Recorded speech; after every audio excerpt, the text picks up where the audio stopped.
Thank you for joining us for the Teen Activism 101 program. I am Corey Bland, and with me is Melissa Mitchell from Suffolk Public Library, and we are joined by Christian Edwards and Rachel Yang. So, I guess we'll start off. Our first question is, can you tell us a bit about the event that you organized? Just some of the general facts about it. Yeah, start off. So we put together a protest in the wake of the George Floyd uh, riots and protested everything that were going on. We really thought it was important to bring the fight to our own community and put it right back in our own backyard. And it was completely organized by people our age. So I was one of the leaders. And then there were other teens who went to Teens Fork who helped me organize as well. And Rachel did photography for the whole event. So there's a lot of like pictures that she had that were really cool. Okay, you touched on it a little bit, but can you tell us a little bit about what inspired you to organize this event? So essentially, the protests themselves were more protesting Black Lives Matter and protesting police funding specifically because that was a really big issue that came up in during the summertime after everything that had gone on with George Floyd. Honestly, I was very, very angry with everything that was happening in our country, and it was truly like disheartening to me. Seeing everything that was happening, I just wanted to do something about it. And I recorded a video on Instagram that was very emotional. It was very angry, and it started getting some traction. So, because of that, I was like, maybe a protest is the right step to take with this exposure and with this platform that people are allowing me to have. Um, how did you prepare for the event ahead of time? What did you need to do to get the protest started? I feel like Rachel can talk about the preparations a little bit more. 'Cause she helped with planning a lot. Sure. So I'm a very social media person. I have a larger platform than most. And so when Christian told me about the protest, I thought that I could help by spreading the word. I had a lot of people come from like the Richmond area, like the Nova area, more than just the 757 and just in Suffolk. We made flyers, we put all the information on there, and we just shared it through multiple social media platforms such as Snapchat, Instagram, Facebook, even, and Twitter. And then for the preparations, Christian talked to the police and we kind of arranged something there so they could protect us from cars going by, but also just make sure that everything was going steadily and no violence was happening. And then on my part for photography, I just had my camera ready and just documented the event. Okay, can you tell us a little bit about why this issue is so important to you specifically? Well, as a black male in America, I feel like my rights are constantly being debated and being pressed in politics at the moment. And especially in the heat of the political environment that we're in right now, everything is so dichotomous and it's so like divided that I think it's really important to make our claim and show that like we are here and show that like our ideas and our viewpoints are our lives and they affect us every single day, and getting that to the other side and the people who are in positions of power is really important, because if we don't, then we will remain powerless in the country that we're in right And I feel like even though this is solely focused on the Black Lives Matter movement right now, it can actually be applied to the other races that are being suppressed and, you know, being or sorry, just racism in general.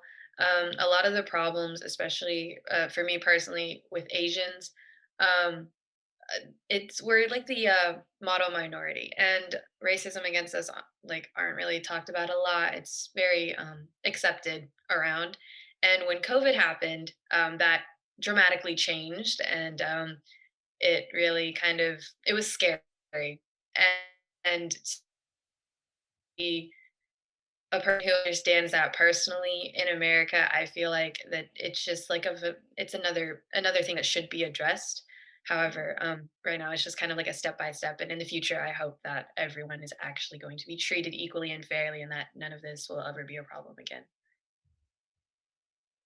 Now, was there a specific audience you guys were trying to reach with your event? Were you trying to like uh, bring attention to like other kids of your age, or were you trying to bring attention to like just the community in general, or government, or did you have like a sort of target with like your protesting? Honestly, I feel like the event was less about trying to get a specific message out and more just about making noise because what was going on was affecting a lot of us within our own homes. Like you wake up every morning and you just see a new article about someone getting killed, another peaceful protest turned into a riot, and it was just such a high point of like all this pent up emotion. And I feel like being able to have a protest like so close to home was really important for the community because it helped all of us heal together, it helped all of us bond together, and it helps us get all of those emotions out together in a good way. And that's why we emphasize a lot of the time that it was peaceful and we were working with the police at the time because we wanted people to have a safe space to express themselves where they didn't have to fear being attacked by police officers because a lot of the protests had turned into very very like unsightly events.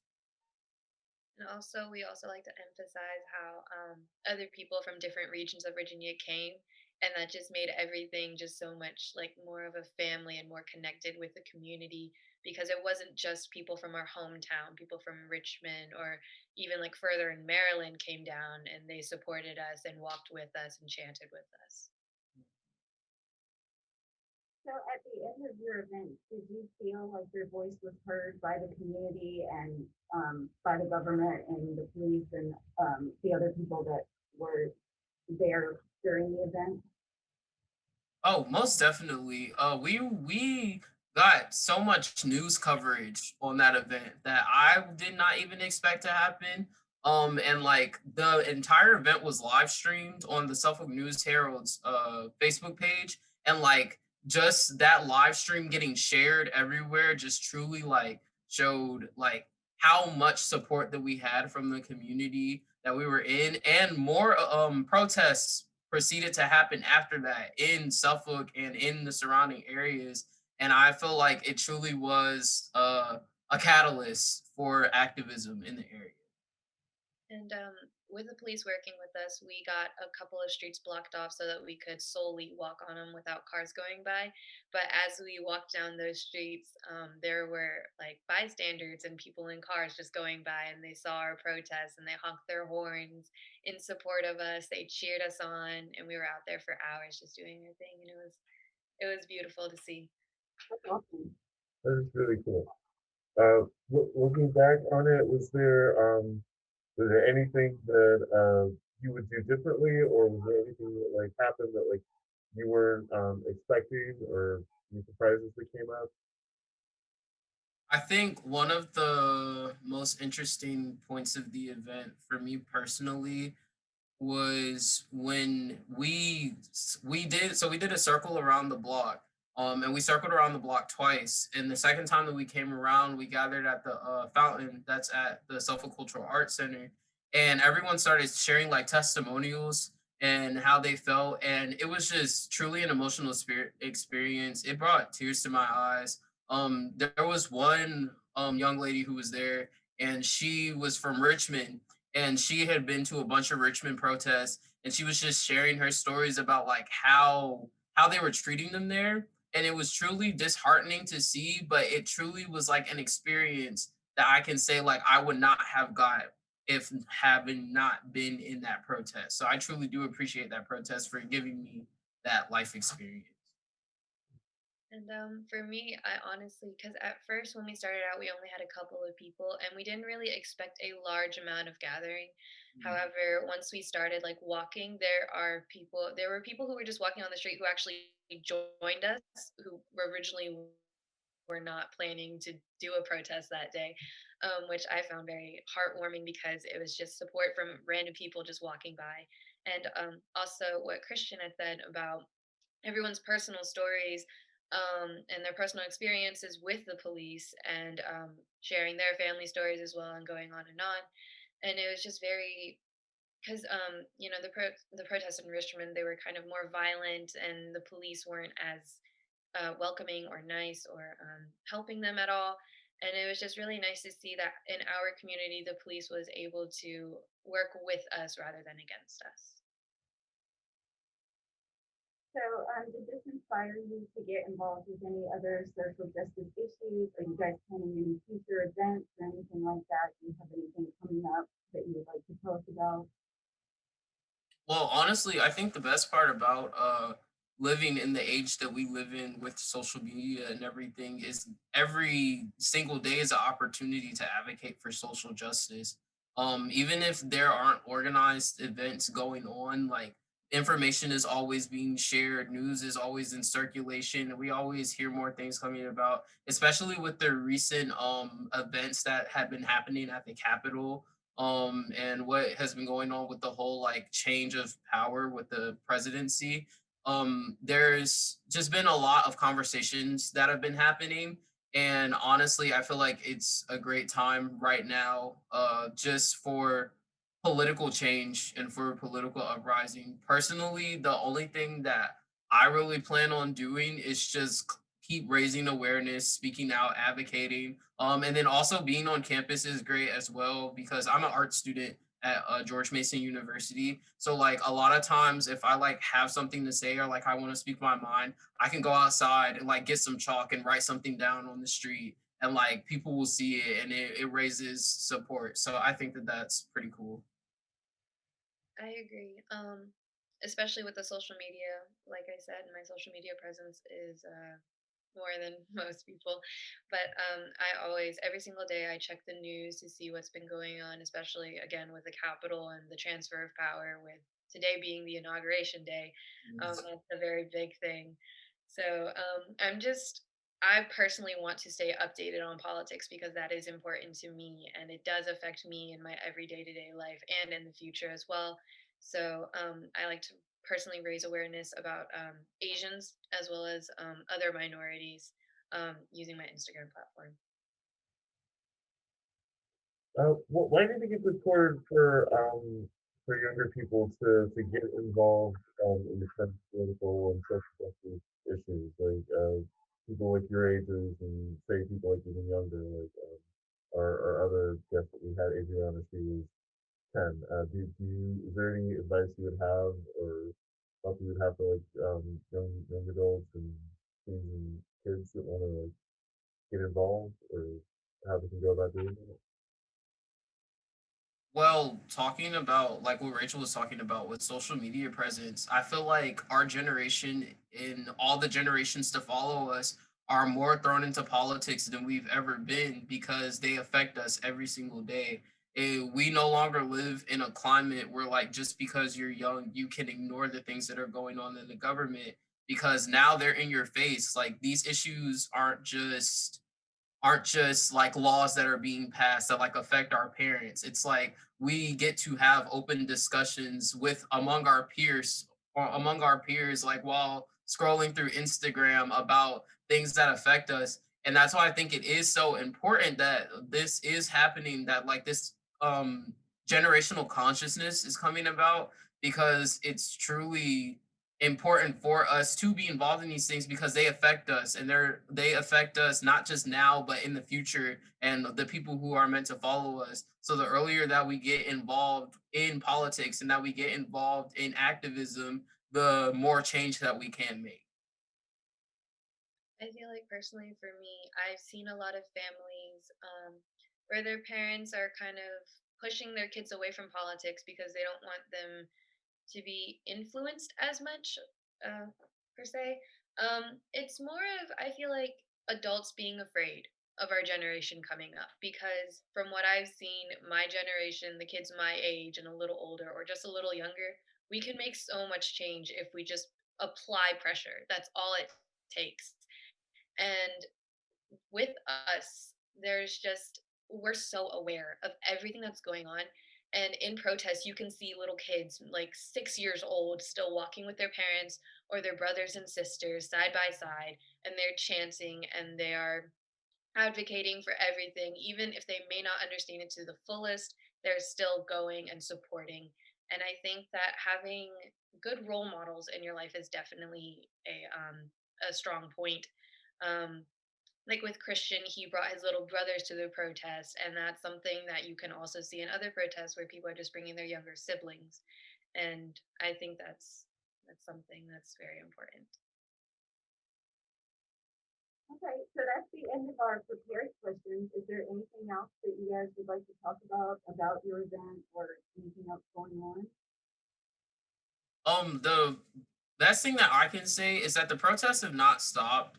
And just because Black Lives Matter and like all of these things that have been going on in politics have kind of taken like a back burner because of everything that's going on with like our crazy government right now, activism is something that happens every single day. So I just want to let anyone who's watching this, whether you be my age, whether you be older than me, younger than me, whatever, you can make a change in your neighborhood, in the society that you live in. You are important. Your voice is important. And without your voice, like change cannot be made because until someone decides that their voice is important, then it's not going to be.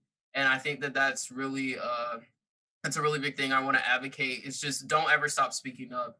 And don't ever stop just because it's not a trend anymore, just because it's not popular anymore, does not mean that it's not still something that is vital in our society right And what I want to say, piggybacking off of Christian, you're never too old to make the right choice. I know a lot of adults who have made mistakes in their life, like maybe tattoos, or just supported someone who just wasn't the best choice, but they did anyways because they were following someone that they thought was right. It is never too late to make a different choice. Like, you have a voice, like Christian said, no matter how old or how young, you can make a difference. All you have to do is speak up. That's really awesome. And I just want to thank you guys again, Rachel and Christian, for taking some time out and answering our questions and getting with us about this. We really appreciate it. And we're glad you guys for taking a stand and doing what you're doing because we both feel it's very important. Um, but like you said, getting your voice heard, uh, very important, especially in times like these. So thank you again for joining us and have a great day. Thank you. now. Thank you so much. Thank you for joining me for the Seven Public Libraries Team Activism 101 program. I have with me Shauna and Adriana Lamonico, and they're going to answer some questions about they had participated last year in some protests for the Black Lives Matter movement, and they're going to answer some of the questions that we had for them about it. So I guess the first question I have is, can you tell me a little bit about the event you guys organized and participated in?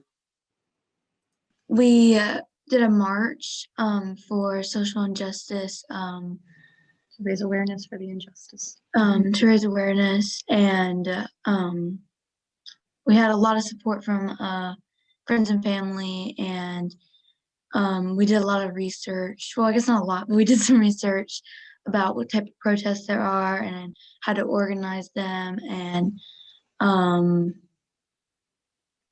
So Adriana came home one day and said that she wanted to organize a protest. And I asked her why, and she explained to me in her words as a 10-year-old that what was going on in the world was making her really sad.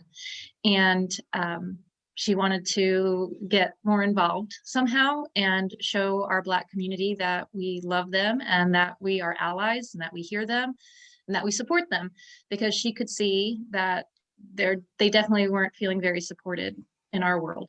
And her and I both know that's not the case locally. Like, we live right in the Suffolk, Portsmouth, Western Branch area, and the Black community is really important to us, and we rely on them a great deal.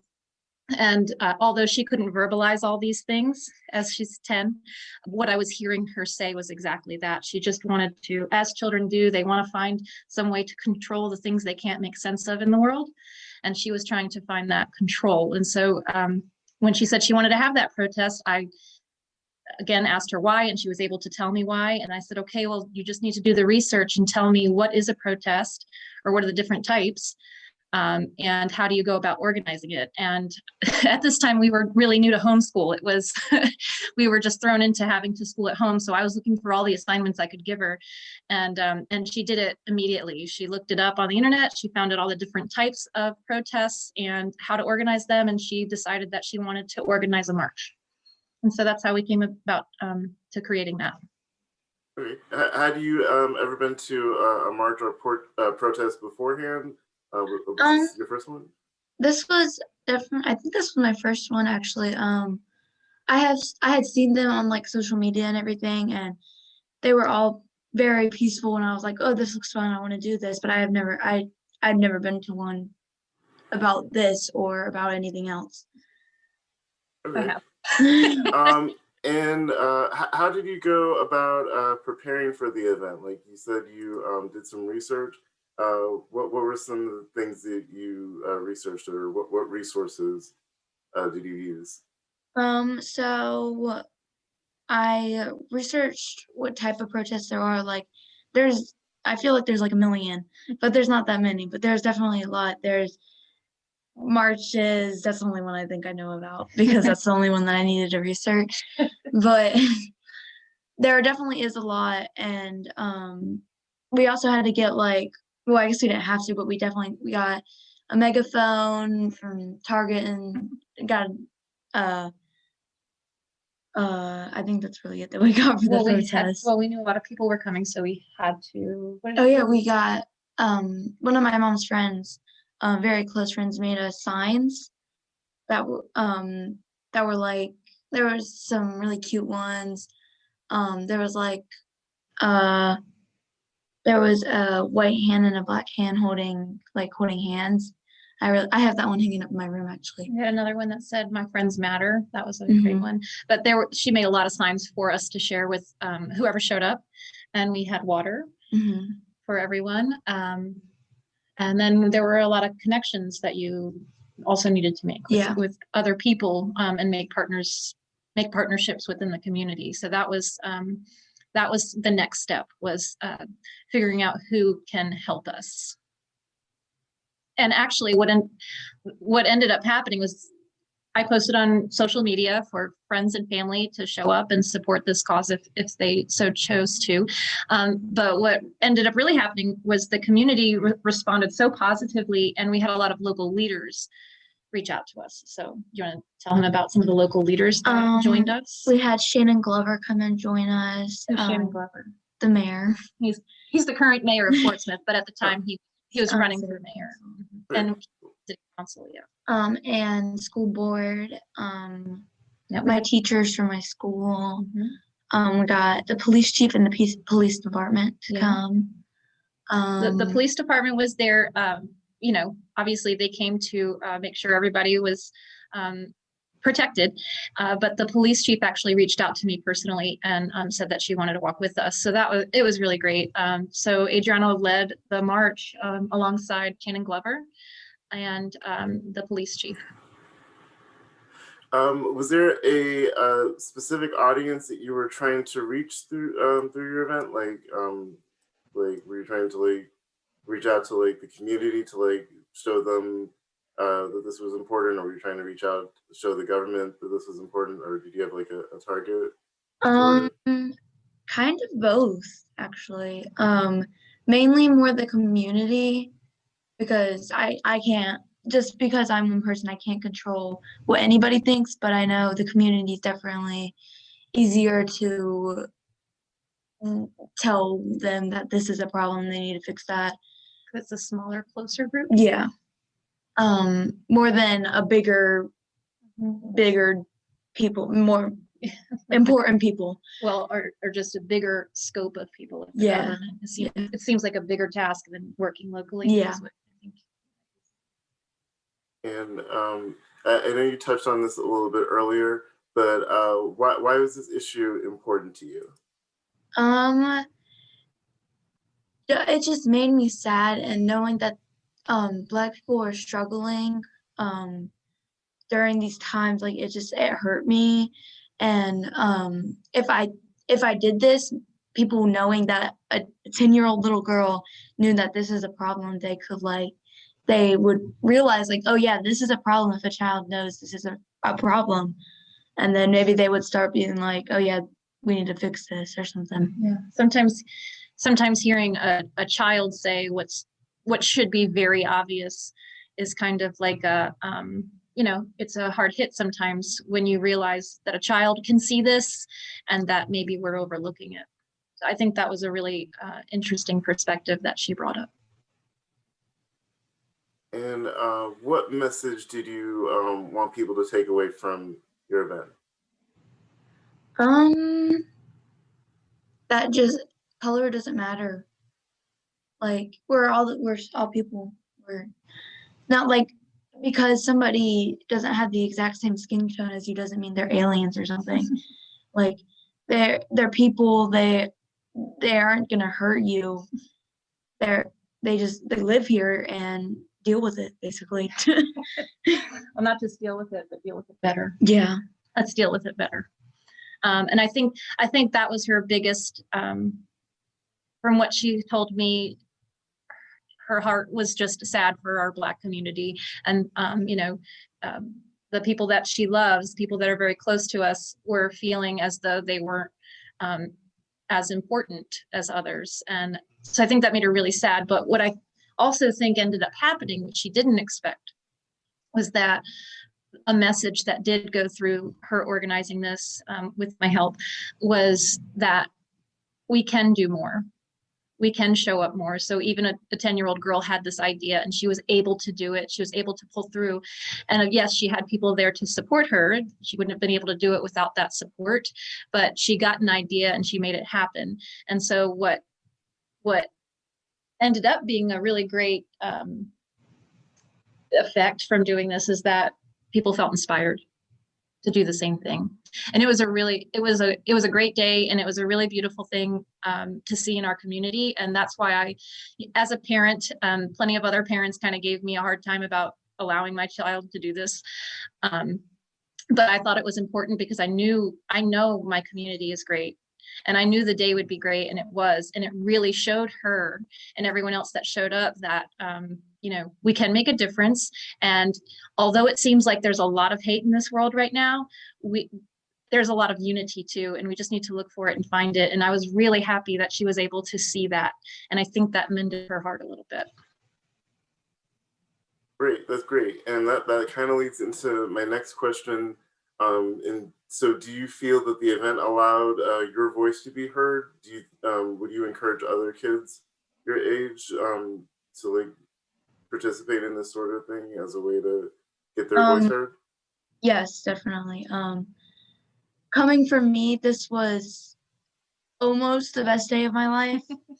I don't know. I can't say that yet because she has a lot more days. Yeah, but that definitely of my 10 years, my decade of living, that is definitely so far my best day. Like just seeing the smiles on people's faces and being there with the people happy and they just like, no, it wasn't hateful. Like nobody there was being hated on or being hateful. Mm-hmm. And that made me happy. And I would definitely encourage people my age or maybe older to do this. Yeah, it's easy to get caught up in the negative news and focus on the bad things. But again, like I said, we have strength in our community and we have unity. So it's definitely something that I think her and I both encourage everyone else to get involved in. And looking back, was there anything that you would have changed or done differently? Any challenges that came up or anything? The only one thing that was hard and it was kind of a challenge for me was speaking in front of all those people.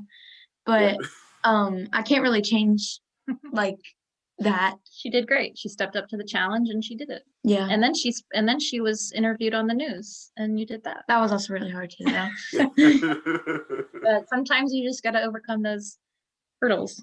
You did a great job. Yeah, I would say, yeah, Mm. I would say one of the maybe barriers that I faced was just the feedback from the community in the time period of planning it. But that is more so as a parent perspective and other adults and what their feedback was for me and the process I had to go through to take what they were saying to me and really understand it and decide whether or not I needed to adjust anything. I can happily elaborate on that, but that's probably more of a parenting interview. And my next question was, has this inspired you to get involved with or learn about any other social justice issues? Are you planning on either going to or forming any other events in the future? I want to, but my mom doesn't want to because it's so hard. It's like hard work. Yeah, Every so time I ask her, she's like, no, it's just too hard. it's okay. Yes and no. So she basically would do this every weekend if I let her. I would. And it's a lot of work on the adult end, you know. I mean, she definitely did plenty of the organizing and planning and getting it together, but as a 10-year-old, it takes a lot of support from the adults around you. And it's not just, time-wise, but it was a lot of mental and emotional support that I had to provide too, because again, there were people that have a lot of opinions, and so we had to deal with those opinions the best we could. So it's it can be an emotional roller coaster for a parent of a child that wants to be more proactive. And next question, why do you think it's important for people your age to get involved and know about current political and social justice issues? Because I feel like I just feel like they would have a really good time doing it. And they also, I feel like what I said is if people know that kids see this as a problem, then they might realize this is a problem and kids' voices will probably get heard, and it makes me happy that's that, like, but I also feel like that it needs to happen. I think a word that she might not realize that she's looking for is empowering. Yes. So Yes. I think it was an empowering experience for her to realize that children who are often ignored or overlooked and maybe not listened to carefully, they actually can be heard. And with the right adult support, their thoughts and views can be magnified. So I think what she might be trying to convey is that she highly recommends it because it would be empowering for this generation to feel like they can make this difference, and then what amazing adult humans they will become, and what a wonderful world we'll live in the future. What she said. Cool. Awesome. So that was my list of questions. Was there anything about the event that I didn't really cover, or anything that you felt was like important about it? That no, not really. I'm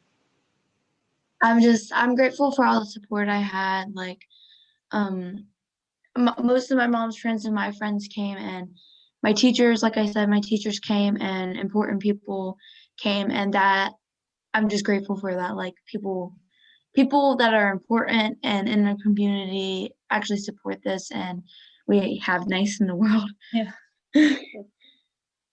I think you asked all the questions. I think we were able to give you a good idea of what it looked like and why we did it and how we did it. Yeah, I believe so. And I do want to thank you guys for taking time out and answering my questions. Adriana, I think it was like really cool that you did that last year. Like I remember like seeing it on social media and being like, oh, that's so cool. So like great job. And again, like I know public speaking is like one of those things that we know that you've overcome a lot of your barriers. Yeah. You've done a great job, Corey. You're killing it.